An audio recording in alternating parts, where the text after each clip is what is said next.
Hello again and welcome to That's English. Hello. Today's documentary is about the educational system in Britain. Pay attention at the back. Very funny, Ashley. This is a very serious subject. Sorry, miss. So, Ashley, what were you like at school? I was very studious and well-behaved. Bien educado. I find that hard to believe. It's true. What about you? Oh, I was always in trouble. Really? Why? Well, for talking too much in the lesson. But it's good to talk, as we'll see in the documentary. But I wasn't talking about the lesson. It was usually about my latest boyfriend. Ah, that's different. In class, you have to focus on the task, la tarea. You mustn't chat to your friends. Oh, I know, but I was the cleverest girl in the class. Of course. And the teachers didn't cater for my needs.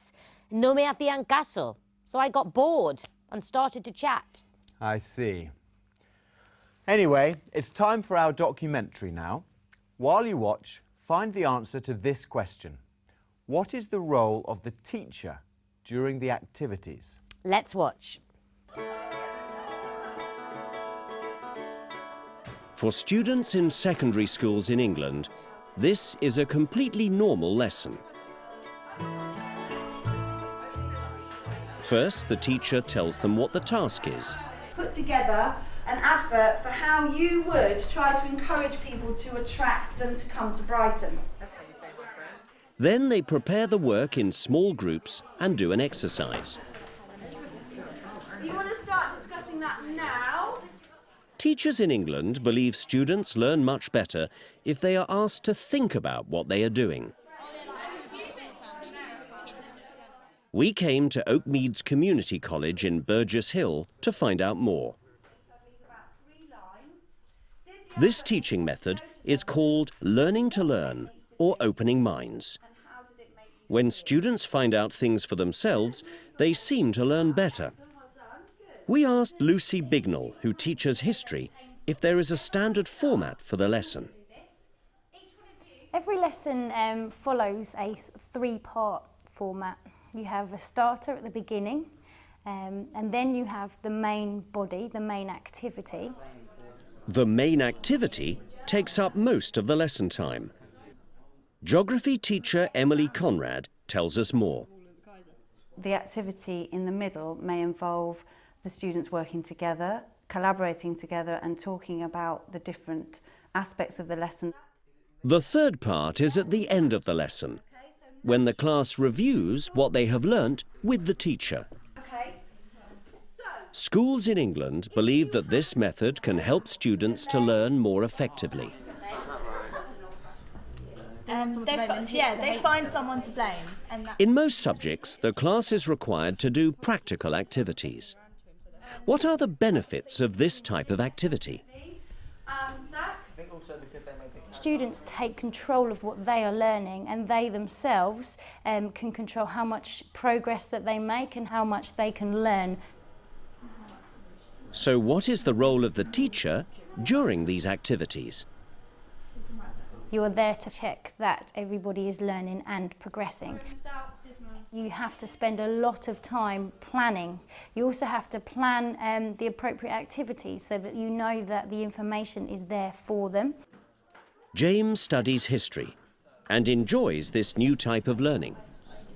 My favourite part of history is the end, when we have to think about what we've learned through the whole lesson. As in any country, teachers today need to confront complicated situations. What are the main challenges for schools in England? We do work in a multicultural society, which means that the students that we get in each lesson come from very different backgrounds. Some students find it very difficult to speak English, so we have to cater for them in many different ways. Learning to learn or opening minds caters for all students. Independent classroom activities and practical learning seems to be working. This could be a very good lesson for all of us. Now that's a much better way to learn. I really like practical lessons and how they help students to think for themselves. Yes, an excellent way to learn. When I went to school, you had to listen to the teacher and then work on your own. We didn't work in pairs or groups. There was no variety. Lessons look much more interesting now in England. They're so practical. Yes, they are. When I was at school, we just had to be quiet and listen to the teacher. Yes, now students work together in groups and take control of what they are learning. That's right. But now these lessons need a lot of planning. Absolutely. Teachers face a lot of challenges because their role has changed. And that's our question. Exactly. Now, let's look at the answer to the question. What is the role of the teacher during the activities? Let's just see it again. So what is the role of the teacher during these activities? You are there to check that everybody is learning and progressing. So the answer is the teacher is there to check that everybody is learning and progressing. Well, those teachers really take an interest in their students. Yes, I wish all teachers were like them. You know, I quite liked my teachers at school. Yeah, most of them were good. It's not an easy job. Now then, let's listen to the answers to this question. Did you like the educational system in your country when you were at school? Why? Or why not? OK, let's watch. We had a tremendous education system in New Zealand back in the 60s. Every child left school with trade skills and able to read and write. I did like the educational system when I was at school because you could choose your own subjects, which gave us more of an interest in what we were doing. When I was at school, I did not like the Jamaican educational system because it was very strict. Yes, I did enjoy the educational system. Everyone has a right to education from kindergarten to grade 12, and that is something I really value. I really enjoyed our school. It's different from England. We've got 7 years in the beginning at primary school, and then the secondary year you can do 6 years from first year to 6th year. I had a really great time at high school, especially. I was very much into arts, and I was always encouraged to take part in different activities at school, like the musicals or drama nights. So I personally had a really great time and felt really nurtured. Hey, it's great that in New Zealand all students are taught trade skills, trabajo manual. Yes, so even if you aren't very academic, you always have a way of making a living. Buscarte la vida. Yes, plumbing, decorating and so on.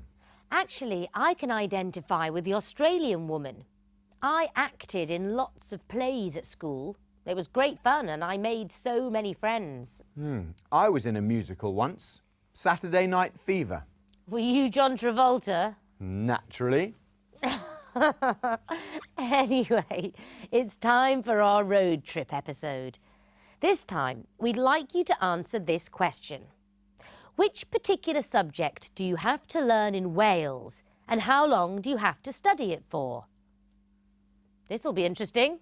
Let's see.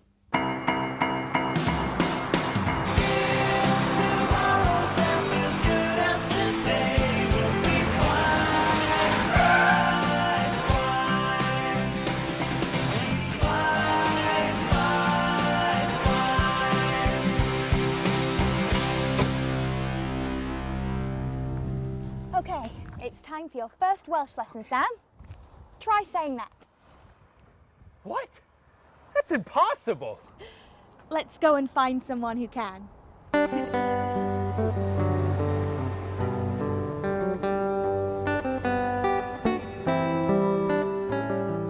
So, tell us, how do you pronounce it? Llamau pwllwyngyll, gogerill, chwyndrobwll, Llantysilio o gogoch. Wow. I'm not going to send you a Christmas card. This must be a record. Yes, it's the longest town name in Europe, but we do shorten it to Llamau Pwll. You need to speak Welsh to be able to say it, don't you?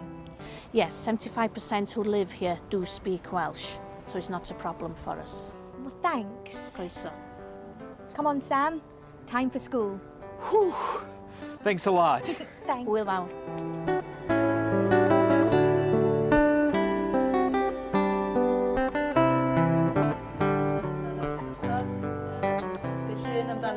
iawn. Fantastic. Hwyl. Diolch yn fawr. Croeso. Ta-ra. Ta-ra. So, Lori, how many people can speak Welsh? About 20% of the population. And is that number going up or down? Unfortunately, research shows that we're losing 3,000 Welsh speakers a year. Why is that? Probably because the older people are dying and the younger people who can speak Welsh are moving to England and so on to look for work. But fortunately, there are more Welsh schools opening in South Wales, so that's good. So, is Welsh taught in state schools?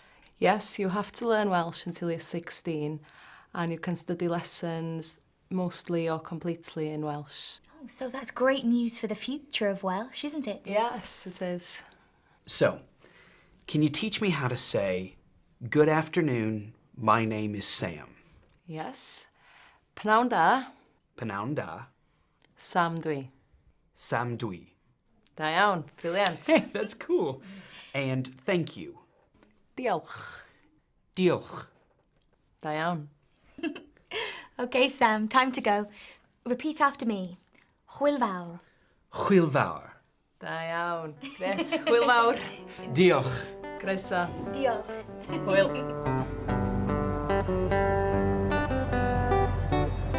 You know, Katie, so far people here have been so friendly. Maybe that's because we've been to villages. People have more time for each other.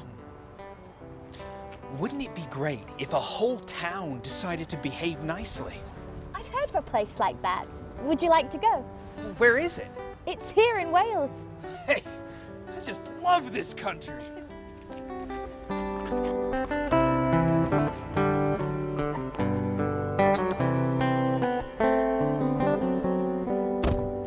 Wow, what an incredible place name.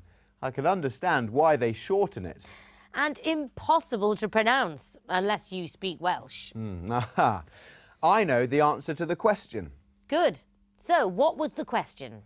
Which particular subject do you have to learn in Wales, and how long do you have to study it for? Let's watch it again. So, is Welsh taught in state schools? Yes, you have to learn Welsh until you're 16, and you can study lessons mostly or completely in Welsh. So, what's the answer? In Wales, you have to study Welsh until you're 16. That's right. I've always loved learning languages. So, when did you start to study Spanish, Ashley? When I was 11, but I started French before that. What about you? When I was 8. Don't forget, I was very clever. Oh, yes.